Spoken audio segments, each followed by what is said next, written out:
Baik, kita akan membahas tentang nitrogen hidrida.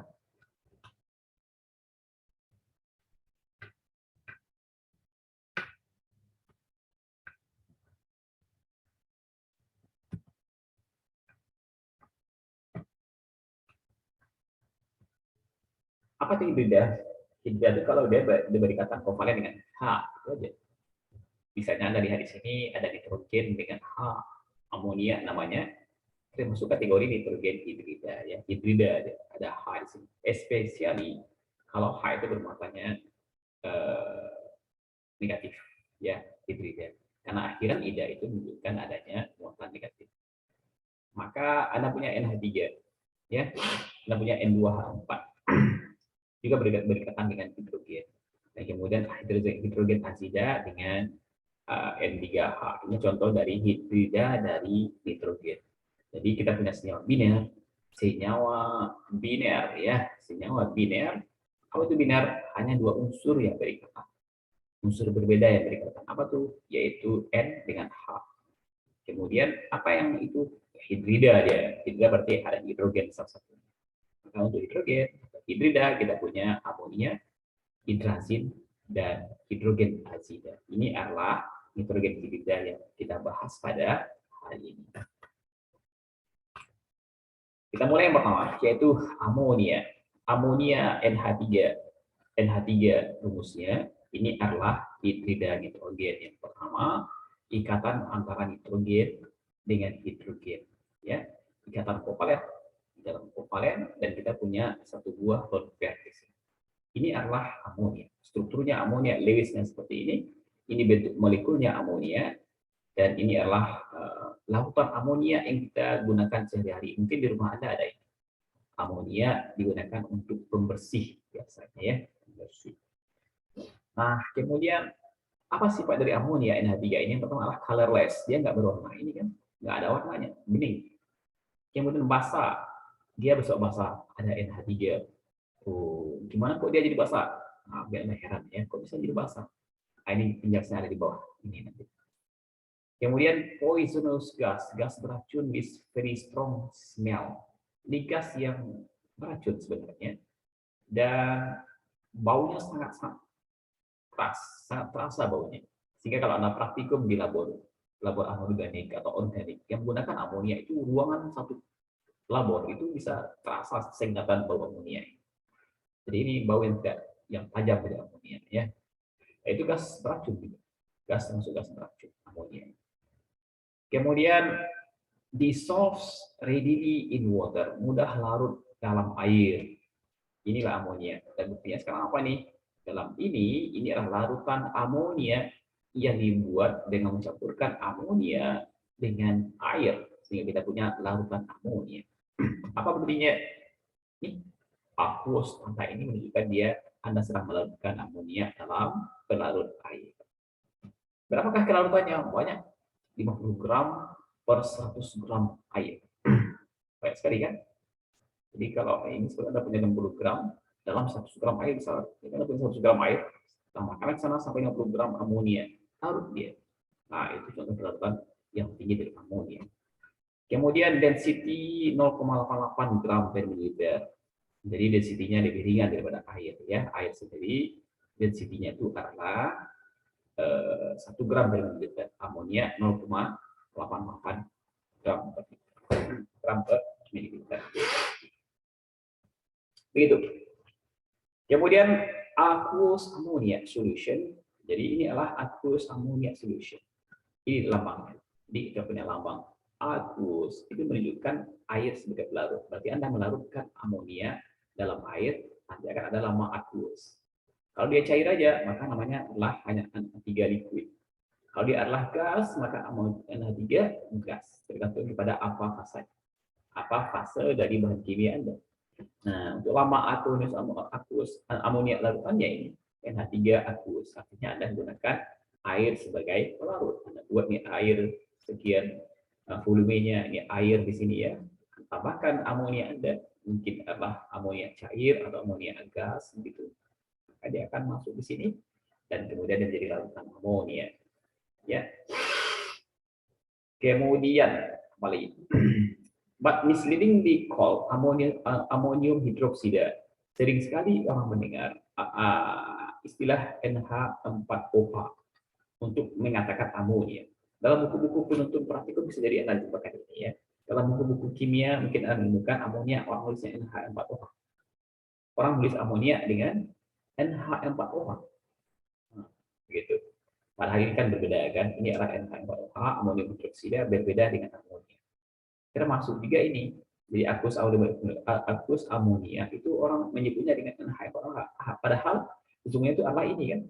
Harusnya adalah ini NH3 aqueous. Tapi orang sering menulis dengan NH4OH. Padahal ini senyawa berbeda kan? Berbeda. Ini NH3 senyawa kovalen. Jadi NH4OH senyawa ionik. Dia akan berubah menjadi NH4+ dan OH. Kan berbeda sekali. Tapi sering orang menyebut larutan amonia dengan NH4OH. Kok bisa begitu? Nah, ini ceritanya ya. Jadi amonia ini kalau dimasukkan ke dalam air setelah semuanya, Anda masukkan ke dalam air ya, larutan amonia, tambahkan ke dalam air, akan terjadi reaksi yang menghasilkan ion amonium dan ion hidroksida. Ya, tapi itu hanya small proportion only. Hanya sedikit yang menghasilkan NH4OH. Ini kan NH4OH. Gabungannya adalah NH4OH. NH4 plus OH min NH4OH dalam air ya. Ini yang ada dihasilkan dalam air, tapi sesungguhnya lihat tanda ini. Tanda ini hanya ke kanan sedikit sekali, sementara yang ke kiri justru banyak. Apa artinya? Konsentrasi NH4 plus dan OH min dalam larutan Anda ini sangat sedikit. Sehingga mengatakan NH4OH sebagai larutan amonia itu tidak pas. Karena memang jumlah NH4OH-nya sangat sedikit dibandingkan dengan ini NH3 dan juga air rendah ya. Itu menunjukkan bagaimana ini misleading ya, penyebutan larutan amonia dengan NH4OH amonium hidroksida adalah tidak tepat karena faktanya dalam ini yang banyak itu bukan NH4OH, itu hanya sedikit sekali. Dan kesetimbangan justru beratnya di kiri. Kesetimbangan beratnya di kiri, NH3-nya yang banyak sebenarnya. Begitu ya. Kemudian pembuatan amonia. Nah, gimana caranya? Apa ada gas amonia, tabung gasnya di dalam labor? Tidak. Anda butuhnya gimana? Ambil garamnya. Ambil garam amonium klorida.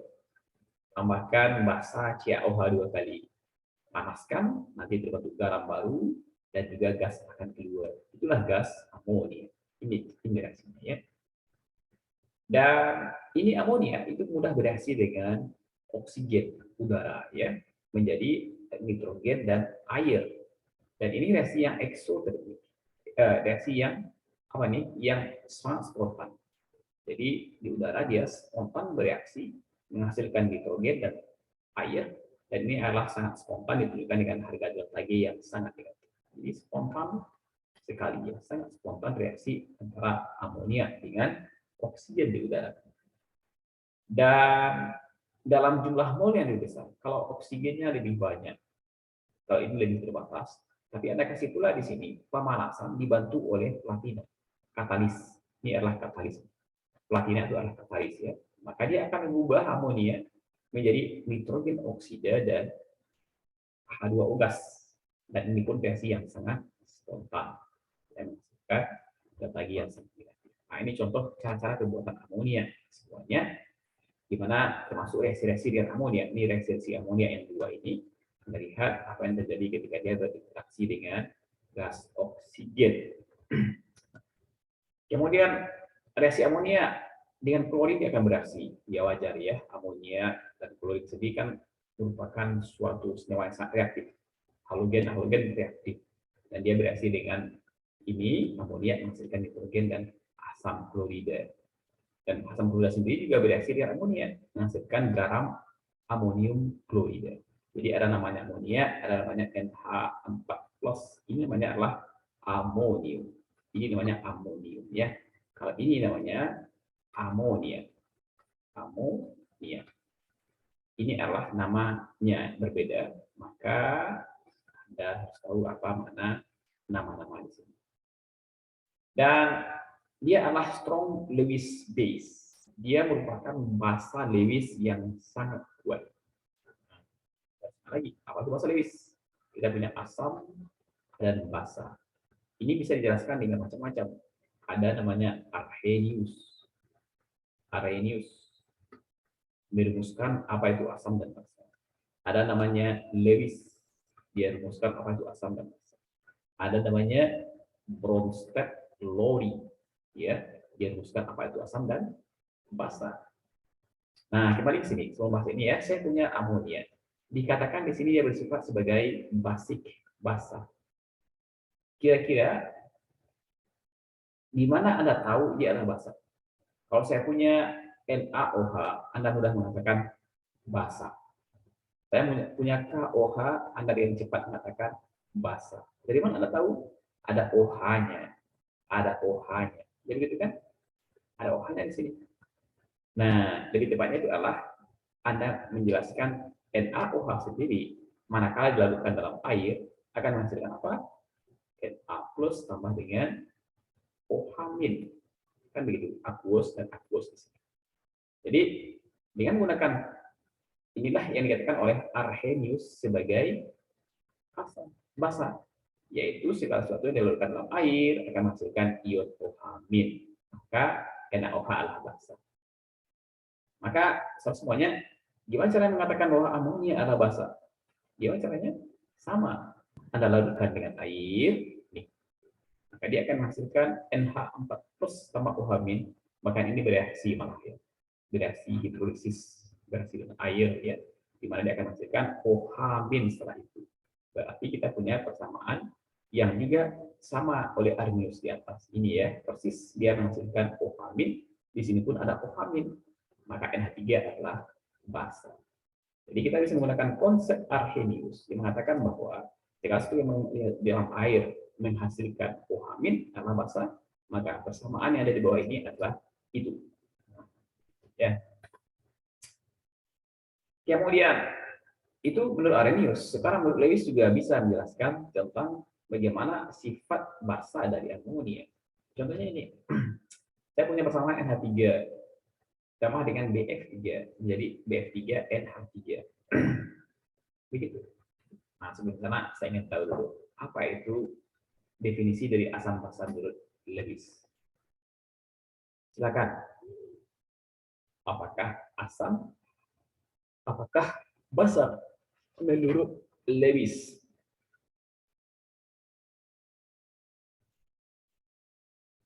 Silakan. Di hari ini sudah sampaikan, asam adalah menghasilkan H+ dalam air. Basa adalah menghasilkan OH- dalam air. Itu menurut Arrhenius. Sekarang ada konsep basa asam yang kedua, Lewis. Apa kata Lewis tentang asam dan basa? Kalau asam itu Pak spesies yang dapat menerima pasangan elektron dari partikel lain, sedangkan basanya spesies yang dapat memberi pasangan elektron dari partikel lain. Betul sekali ya. Itu sudah banyak. Asam dan basa menurut Lewis. Nah, Anda lihat sekarang Lewis. Apa tuh Lewis? Dia itulah donor. Apa tuh donor lone pair? Dia adalah donor lone pair. Kalau basa adalah akseptor lone pair. Nah, NH3 yang boleh Anda tuliskan Lewisnya, struktur Lewisnya. Ini NH3 adalah seperti ini struktur Lewisnya. Ada lone pair di atas dua buah elektron, sepasang elektron. Ini akan dia donorkan untuk berikatan kovalen koordinasi dengan yang memiliki orbital kosong. Apa contohnya? BF3. BF3 ini struktur Lewis dari BF3. Nah, ini BF3 ya. Ini kosong nih, nggak ada elektron di sini. Maka dia kemudian bergerak di sini dan memakaikan bersama sepasang ini dengan B. Dengan B. Akhirnya ada ikatan kovalen di sini satu single, sehingga Anda punya senyawa NH3BF3. NH3BF3. Ini dia sekarang. NH3BF3 dan sepasang elektron di sini sesungguhnya berasal dari NH3. Ini NH3 ada lone pair di sini. Ini yang dikasihkan berpasangan dengan B yang tidak mempunyai lone pair. Sebetulnya ikatan kovalen.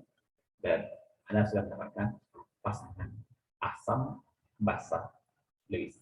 Ya, ini adalah sebagai asamnya. N adalah basanya, ini adalah asam Lewis-nya. Begitu. Jadi amonia adalah asam karena dia mampu memiliki lone pair yang bisa menjadi donor untuk berikatan dengan yang lain. Nah, bagaimana dengan ini? Sama saja, saya punya kompleks. Sekarang saya punya NiH2O6 2+. Nanti kita tambahkan dengan amonia, maka akan terbentuk nikel, kemudian NH3 6 2+. Jadi dia bahkan mampu membuat yang kita sebut dengan ligan di sini ya. Ligan H2O untuk keluar digantikan oleh ligan amonia ada, di mana amonia punya modal yaitu lone pair yang dia punya. Jadi lone pair pada amonia inilah yang kemudian menjadi apa? Menjadi modal dia untuk berikatan dengan nikel yang memiliki orbital kosong, sehingga terbentuklah ion kompleks nikel NH3 6 kali. Nah, lagi-lagi modalnya adalah donor NH, donor lone pair. Donor lone pair menurut Lewis adalah basa. Di sini menunjukkan amonia adalah basa, di sini menunjukkan amonia pun adalah basa. Basa Lewis. Begitu. Lanjut. Bagaimanakah cara membuat amonia di industri? Jadi Anda sudah belajar di labor, sekarang di industri lagi. Skalanya skala bisnis, komersil, banyak. Ceritanya begini, jadi dahulu kala orang membutuhkan senyawaan dari nitrogen, terutama natrium nitrat yang berguna sebagai pupuk, pupuk nitrat, yaitu pupuk natrium nitrat sebenarnya. Ini adalah esensial untuk tanaman. Kemarin kita bahas kan, kita belajar tentang adanya NPK, 3 buah unsur yang esensial, primary nutrien bagi tumbuhan. Jadi nutrisi primer bagi tanaman untuk tumbuh wajib ini. Anda di sini apa? Ada nitrogen di sini. Nah, itu dibutuhkan oleh tumbuh-tumbuhan untuk tumbuh secara normal dan diberikan oleh natrium nitrat. Jadi senyawa nitrat di sinilah yang memberikan suplai nitrogen pada NPK ini. Dan mereka adalah esensial. Nah, dahulu kala para manusia semuanya orang tambang ini. Na nitrat itu adalah tambang. Seperti semen Padang kita lah. Kita punya semen Padang diambil dari gunung, di indah ruang sana ya, dan kemudian dibawa menjadi semen. Maka dulu ini juga bentuk itu seperti itu ya, ada tambang-tambang yang bisa diambil natrium nitratnya kemudian dijual menjadi pupuk. Itu dulu ceritanya, terutama di Eropa.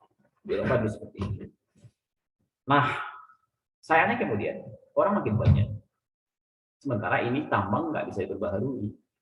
Ya kan, tiap hari orang butuh. Karena orang harus ke sawah makan tiap hari kan. Maka orang butuh ini untuk kebutuhan pupuk. Sementara depositnya itu makin lama akan makin habis. Maka cemaslah orang Eropa itu cemas. Gimana caranya? Anak makin banyak. Anak-anak makin banyak, masyarakat makin banyak, sementara pupuk terbatas. Mereka impor di daerah yang punya nitrat. Maka mereka terancam dengan starvation. Starvation, ya, atau kelaparan. Terancam yang ini, kalau ini berlanjut terus. Khawatir mereka.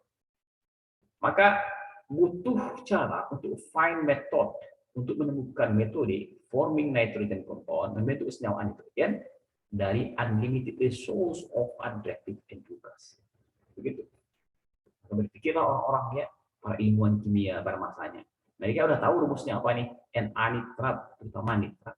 NO3 min. Ya, ini yang sangat krusial sekarang. Dan mereka preteli dah formula ini. Ya, nah. Apa formulanya? Oh, ada N di sini. Berarti dari unsur nitrogen. Ada O di sini ya, dari unsur oksigen. Begitu. Jadi inilah dia. Jadi ini adalah nitrat. Tapi kemudian orang memeriksa juga bahwasanya ini nitrat bisa dibentuk dari reaktan prekursor amonia. Nah, ini masalahnya. Yaitu amonia nanti bisa bereaksi dengan sesuatu menghasilkan ini nitrat, senyawa nitrat, natrium nitrat. Ya, dan inilah yang menjadi fokus orang karena orang sudah tahu ada senyawaan yang bisa bereaksi menghasilkan nitrat, itu amonia itu sendiri. Maka orang berpikir bagaimana cara menghasilkan ini nih, gas NH3 tadi, amonia kita. Amonia ini nanti kita lihat reaksinya, bagaimana dia bereaksi dengan nitrat, dan nitrat langsung pupuk, nanti kita bahas. Tapi sekarang kita lihat dulu bagaimana orang memikirkan tentang bagaimana membuat senyawa amonia. Ini masalah sekarang ya. Dan ini mereka berarti ada N, berarti ada gas N2, ada H, berarti ada gas H2. Nah, mereka membayangkan reaksi antara N2 plus H2 menjadi amonia. Kalau ini saya tulis N2, H2, amonia. Maka ini menjadi mimpi bagi para ilmuwan. Menjadi idaman ya, sampai mereka membayangkan ini hal yang luar biasa. Para mahasiswa semuanya, kenapa demikian? Karena ini mahal. Ini mahal sekarang kan dibutuhkan untuk pupuk. Sementara ini untuk membuatnya ini juga diperlukan cara membuat amonia ini.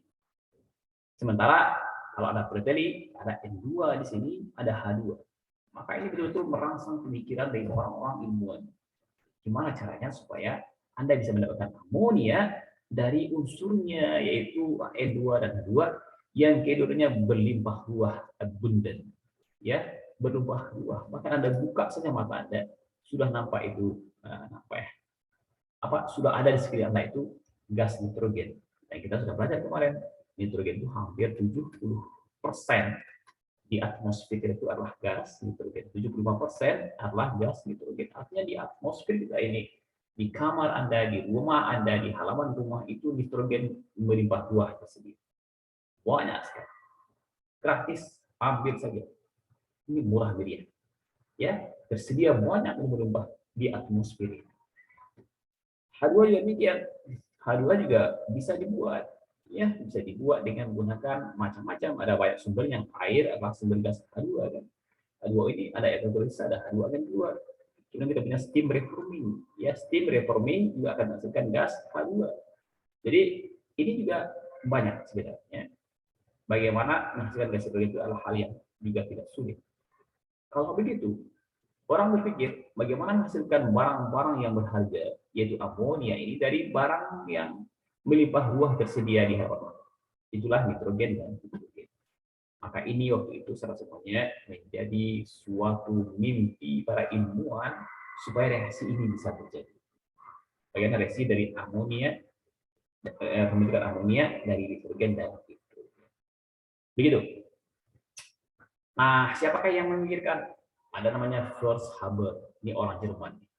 Seorang Jerman yang bernama Fritz Haber. Dan dia melakukan eksperimen ini alat-alatnya ya. Dialah alat-alat instrumen dilakukan tahun 1908. Bagaimana dia mencoba untuk memecahkan misteri persamaan reaksi ini dan ini. Bagaimana supaya bisa terjadi. Begitu. Yang jelas ini ada. Biarkannya nggak akan terjadi. Masih semuanya. Nggak.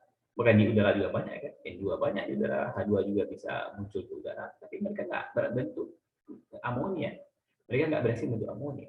Nah sekarang PR kita adalah, PR ilmuwan pada waktu itu adalah bagaimana supaya mereka bereaksi N2, H2 menjadi NH3.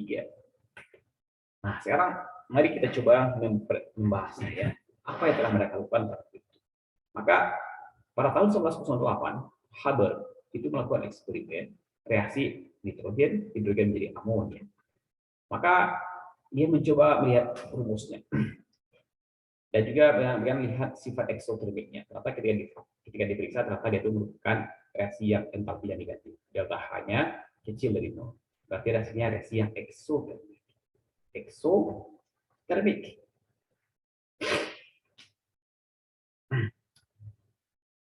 Kemudian apa lagi nih? Kemudian volume gas turun, maka delta S-nya adalah negatif ya. Baik, ini volume gasnya turun kan? Nah, lihat ini dari berapa mol? 1 mol, 3 mol, 4 mol menjadi 2 mol. Iya, 2 mol. Turun ya. Berarti volume gas turun ketika pembentukan dari senyawaan ini. Yang kedua adalah ini adalah reaksinya entropinya negatif. Ya kan? Ini adalah 1 mol nitrogen, 3 mol hidrogen, ini cuma 2 mol amonia. Dari 4 menjadi 2 itu menunjukkan penurunan dari entropi. Ya, entropinya menurun, delta S-nya negatif. Begitu. Nah, sekarang pada semua ini kita lihat bagaimana cara maksa reaksi kesetimbangan ini ke katakan. Ini banyak bentuk. Amonia ini banyak bentuk. Ya, karena kita butuh amonia. Maka kalau kita lihat dengan pertimbangan Le Chatelier tentang kesetimbangan kimia dan belajar tentang kesetimbangan kimia, maka Anda akan melakukan ini, turunkan suhu, ya, turunkan suhu, maka reaksi akan berlangsung ke arah yang eksoterik. Nah, ini itu menurut formulanya Le Chatelier. Kalau saya waktu SMA, saya tulis dengan ini, tu, sek, so, turun suhu, eksoterik. Jadi ketika suhu turunkan, reaksi akan pergi ke arah yang eksoterik. Berarti kalau turunkan suhunya, maka yang eksoterik mana? Yang kanan ini. Maka Anda akan mendapatkan yaitu amonia yang lebih banyak. Ya. Kemudian apalagi menurut Le Chatelier, yaitu tekanan dinaikkan.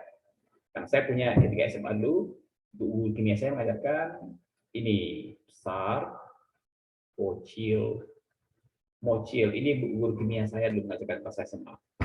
Tekanan diperbesar, maka reaksi bergerak menuju arah mol yang lebih kecil ya. Tekanan diperbesar, maka volumenya akan mengecil, maka reaksi akan berlangsung ke arah mol yang lebih kecil.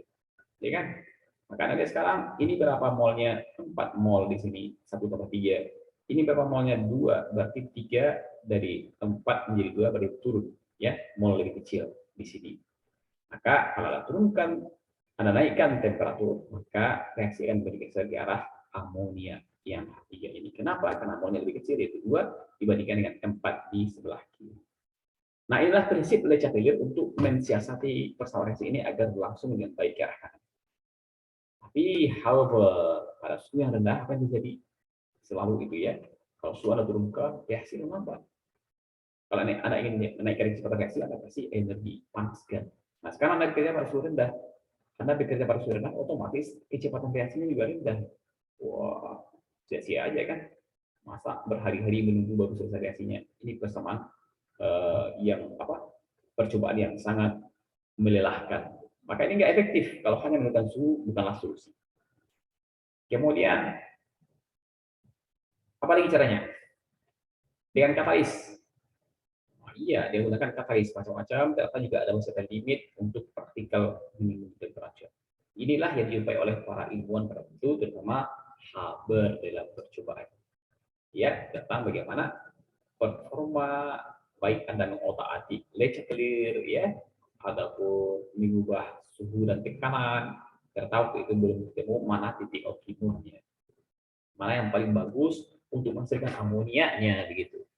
Sampai kemudian temannya yang bernama Bosch ya, Karl Bosch itu menemukan yang terbaik ya, bersamaan dengan bersama dengan Haber dan Bosch ini, maka mereka masih mendapatkan ini, yaitu P digunakan adalah 2 megapascal, 200 atm, seperti tinggi sekali ya, dan suhunya adalah pada suhu 500 Celcius. Inilah ternyata yang menjadi kunci pembuka sintesis amonia.